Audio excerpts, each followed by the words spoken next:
Hey guys, welcome back to another video. Today I'm going to be doing a movie review on a movie that came out recently last week.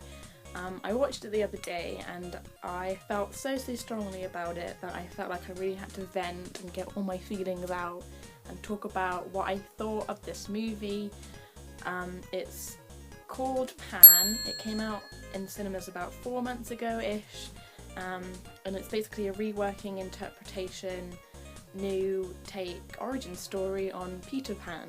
So J.M. Barrie's book, the Disney animated version. There's been loads of different versions over the years, but this is the newest one and I'm going to be reviewing it now. So this movie, where to start with this movie? I thought I would enjoy watching this. I saw the trailers for it when it first came out in cinemas and I thought, wow, this looks pretty good. Like, look at this CGI, isn't it amazing? And then when it came out on DVD, I got round to watching it finally, and bit of a mess, really. Bit of a mess. I don't really know where to start, like talking about. Let's start from the beginning, okay? So the beginning starts with a lady who's going to this orphanage to like take her baby son to the orphanage. She leaves a letter with him, and then he grows up basically as Peter in an orphanage, and it's set in 1940s, so World War II London. The premise, it's an alright premise. I mean, like, Levi Miller as Peter does a good job, and all of a sudden, like, the kid's starting to get kidnapped by these pirates that come out of nowhere, out of the sky in their ships, who are sort of like sky pirates, kind of a bit like Stardust, sort of, and they get taken to Neverland, you know, as you do, and so that's basically the premise. Peter Pan, not yet Peter Pan, he's got like a little necklace, pipe necklace around his neck that his mum gave him, and then, so Peter's now in Neverland, so that's the premise, okay? Okay, so the audience, as well as the characters, have now been taken to Neverland in this pirate ship. We've all been, like, completely drawn into this fantastical adventure land where, like, literally fairies exist, pirates, Indians, tribes, anything is possible. And then, so we're sort of, like, taken to this sort of thing that looks like a Grand Canyon mining sort of area that is so obviously green screen that you're sort of like, whoa, this is looking a little bit fake. And so you've got a massive crowd of people who look like they've also been taken away from their homes and in the real world to this fantastical land. And then you see Hugh Jackman come on in like dressed all in black, it's black gear with this like little red little thing around him. And the crowd suddenly, out of complete nowhere, start singing and cheering Smells Like Teen Spirit by Nirvana. What? Like, I'm sorry, am I mishearing something? Have I walked into a musical? Is this like Moulin Rouge here? I was just completely thrown by what was happening. I mean, what? I just didn't understand why they were singing that song. I was like, okay, so you completely drawn me into this fantastical world.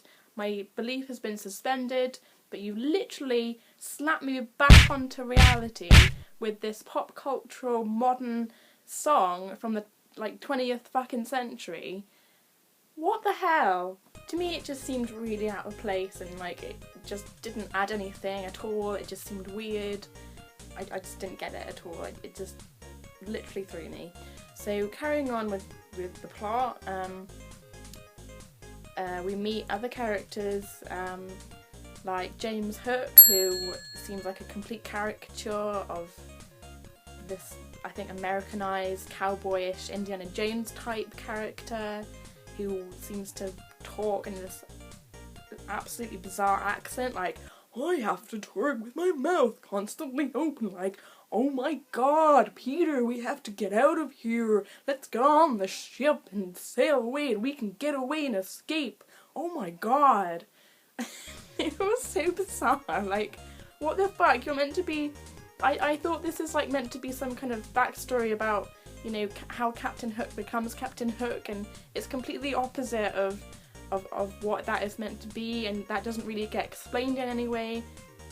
I mean, like, they sort of develop this weird friendship. Then you have other characters like Tiger Lily, who is a white girl dressed up like she's about to hit the road to a festival, complete rave gear, like dreads and shit. I don't even know. Like, to be fair to her, Rooney Mara does a good job as her role trying to guide Peter to his destiny. I understand that, she does an okay job, but in the end there's no backstory for her either. When I first saw her, I didn't know who the hell she was or who she was meant to be. I just thought she was just there as part of the tribe. And, you know, there's hardly any character development, and the only character development that there is that of Peter Pan and his destiny. And there's another sort of subplot of the fairy prince and Peter Pan's mum, and the entrance to this fairy world that needs the key, his little necklace key, and it's just like a cave full of stalagmites, really, with little flecks of light that are meant to be fairies.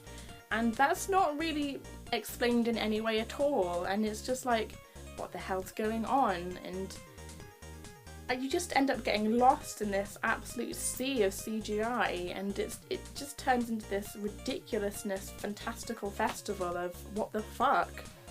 For me, the film as a whole seemed very, very rushed for what it was. I mean, I would have really loved some of the character plot lines and story developments to like be explored a little bit more. So, for example, the relationship between Blackbeard and Peter Pan's mum, which got mentioned but didn't really get talked about in much detail.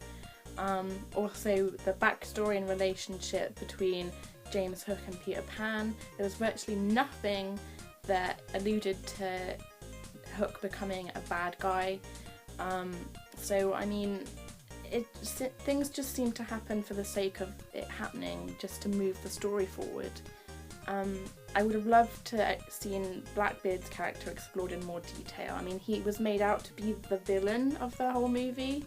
Things just weren't explained fully, and that really frustrated me. So overall, I will give this film a 5 out of 10, and I know that's being generous, simply because there was no balance between visual CGI and storyline. There was way too much CGI and way too much green screen that seemed very obvious and in parts very fake. There was no character development apart from one person, and it just seemed really rushed and not explained at all. And that is my film review of Pan. If you're an adult wanting to explore the story behind Peter Pan a lot more and really liked Hook, really liked the animated Disney version of Peter Pan, really liked Finding Neverland with Johnny Depp, I don't really recommend that you watch this film because your expectations will be ruined. If you're a little kid and you want to take your kids to see this film or get it on DVD, that's perfectly fine. It's like a really great, fun family film, and by all means go and see it, but if you're expecting more like answers and exploration of characters from this film, then I wouldn't recommend that you see it. So that's the end of my Pan movie review. If you've watched the movie or are planning to watch it, let me know what you think down in the comments. I'd really love to hear your feedback, whether you liked it, whether you hated it. Please also check out some of my other videos, such as my Beyonce Formation reaction video, which I'll put a link to somewhere around here. And I will see you guys very soon in a new video. Don't forget to rate, comment and subscribe. Bye!